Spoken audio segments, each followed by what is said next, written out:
Hindi pwedeng tamarin. Kasi bakit? Marami pa akong utang. Hindi pwedeng tamarin. Kasi bakit? Mahirap pa kami. Hindi pwedeng tamarin. Kasi bakit? Hindi ko pa nakukuha yung pangarap ko. Para sa sarili ko, para sa pamilya ko. Hindi pwedeng tamarin. Hindi pwedeng sukuan. Bakit? Kasi kahit papano, si mama, si papa, naapa sa uma. Hindi pwedeng tamarin. It is because kahit papano,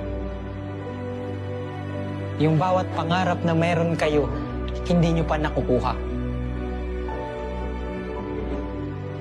So kung hindi nyo man kayang gawin para sa sarili nyo, please, gawin nyo para sa mga parents ninyo. Klaro tayo? Yes. Kung umiiyak man kayo ngayon, please, dalhin nyo yan. Hindi yan kahinaan. Yung luha na meron kayo, hindi yan sayang. Ibig sabihin, nare-remind sa'yo, kailangan nakafocus ka sa bagay na gusto mo.